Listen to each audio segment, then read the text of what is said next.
आज हम डिस्कस करने वाले हैं आइडिया ऑफ आर्टिफिशियल फोटोसिंथेसिस, जो नेचर बिलियंस ऑफ ईयर्स से इवॉल्व और इंप्रूव करने की कोशिश कर रही है और कुछ डेकेड्स में हम ह्यूमंस ने इसे काफी इंप्रूव भी किया है।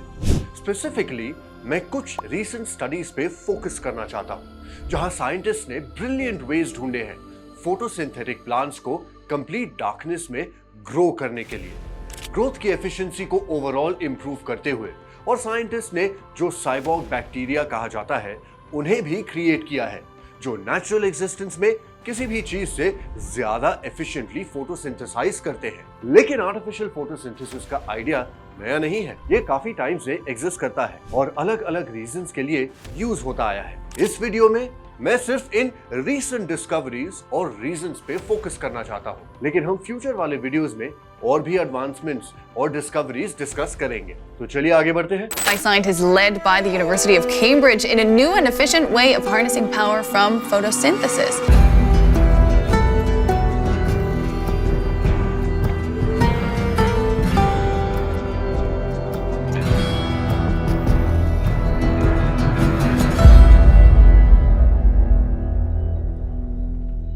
तो सवाल ये उठता है कि फोटोसिंथेसिस क्या है। इन अ नटशेल, अगर आपको हाई स्कूल बायोलॉजी बिल्कुल भी याद नहीं है, फोटोसिंथेसिस में दो डिफरेंट स्टेप्स होते हैं। लाइट सेंसिटिव स्टेप, जहां प्रोटॉन या हाइड्रोजन वाटर से कैप्चर होता है नेक्स्ट साइकिल में और ऑक्सीजन बाय प्रोडक्ट के रूप में रिलीज होता है, और लाइट इंडिपेंडेंट रिएक्शन जो CO2 को कैप्चर करता है और पहले से कैप्चर्ड हाइड्रोजन को यूज करता है सब तरह की शुगर्स और मॉलिक्यूल्स बनाने के लिए, जो एक टिपिकल ऑर्गेनिज्म के लिए फूड रिप्रेजेंट करते हैं। मोर केमिकल टर्म्स में दो डिफरेंट हाफ रिएक्शंस होते हैं, oxidation reaction followed by reduction reaction. दोनों फ्यूल प्रोडक्शन के लिए एसेंशियल होते हैं। टिपिकली लाइट का यूज वाटर मॉलिक्यूल्स को फोटो ऑक्सीडाइज करने के लिए यूज होता है, ऑक्सीजन रिलीज करने और हाइड्रोजन प्रोटॉन्स बनाने के लिए, जबकि सेकेंड स्टेज जो ऑफ्टन कैल्विन साइकिल कहलाता है, कार्बन डाइऑक्साइड को different types of glucose, sugars और बेसिकली फूड में कन्वर्ट करता है प्लांट या फोटोसिंथेसाइजिंग ऑर्गेनिज्म के लिए। आर्टिफिशियल फोटोसिंथेसिस की बात करें तो साइंटिस्ट यूजुअली इन दो स्टेप्स में से एक पे फोकस करते हैं, या तो लाइट रिएक्शन को इंप्रूव करने के लिए या ग्लूकोज और वेरियस टाइप्स ऑफ शुगर्स की फॉर्मेशन को। अल्टीमेटली आइडिया दोनों को कंबाइन करके और एफिशिएंट बनाना है। बिलियंस ऑफ इयर्स के एवोल्यूशन के बाद भी फोटोसिंथेसिस ने हाई एफिशिएंसी लेवल्स नहीं अचीव किए हैं। एवरेज प्लांट सिर्फ 3 से 6% सोलर पावर यूज करता है, जो ज्यादा नहीं है। स्पेशली मॉडर्न सोलर पैनल से कंपेयर करें तो 6% से 20% एफिशिएंसी अचीव करते हैं, और कुछ लैब डिवाइसेस तो 40% तक भी अचीव करते हैं। फोटोसिंथेसिस में काफी इनएफिशिएंसीज हैं।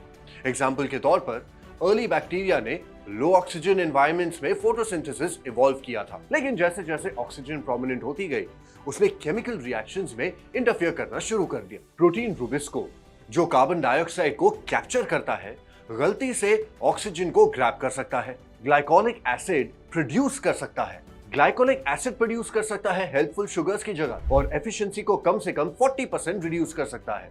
रिसेंट ईयर्स में कुछ स्टडीज ने जेनेरिक इंजीनियरिंग यूज करके इन इश्यूज को सॉल्व करने की कोशिश की है। एक और इनएफिशिएंसी ये है कि जब सनलाइट बहुत ज्यादा स्ट्रांग हो जाती है, प्लांट्स को कूल डाउन करना पड़ता है। इस प्रोसेस को लाइट क्वेंचिंग कहते हैं, जो कि मिनट्स या आवर्स ले सकता है। प्रोजेक्ट्स जैसे C4 राइस प्रोजेक्ट एम करते हैं ये नेचुरल इनएफिशिएंसीज को बाईपास करके ओवरऑल फोटोसिंथेसिस और प्लांट ग्रोथ को इंप्रूव करने के लिए।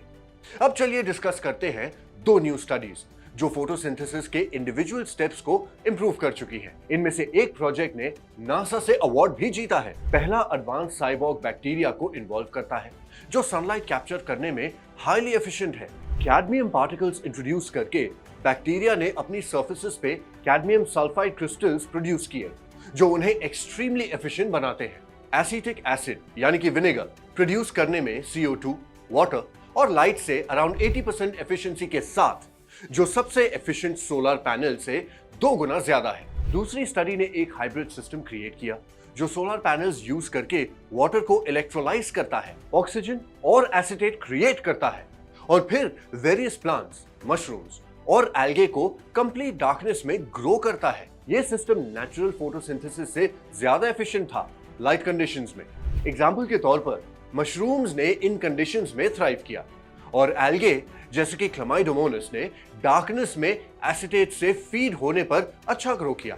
जब और कॉम्प्लेक्स प्लांट्स जैसे लेटस पर अप्लाई किया गया, ग्रोथ सीमित थी, सजेस्टिंग कि सनलाइट अभी भी कुछ रिएक्शंस के लिए जरूरी है। साइंटिस्ट सुझाव एक्सप्लोर कर रहे हैं, शायद जेनेटिक इंजीनियरिंग या डिफरेंट केमिकल सिंथेसाइज करके एसिटेट के साथ यूज करने के लिए। साइबॉर्ग बैक्टीरिया और ये हाइब्रिड सिस्टम का combination large amounts of biomass efficiently produce कर सकता है बिना सनलाइट के।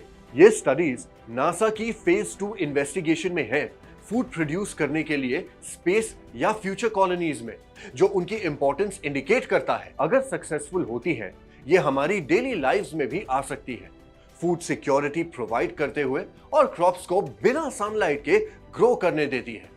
फूड सिक्योरिटी एक सिग्निफिकेंट इशू है और ये स्टडीज ह्यूमैनिटी के फ्यूचर के लिए क्रूशियल हो सकती है। ये सब कुछ है इस वीडियो के लिए। अगर आपको ये इंफॉर्मेशन पसंद आई है तो प्लीज सब्सक्राइब जरूर करें, एक फ्रेंड या चलिए एक से ज्यादा फ्रेंड्स के साथ इसे शेयर भी करें और वापस आके और सीखें और लाइक करना ना भूलें। Until the next video, once again as always, happy farming.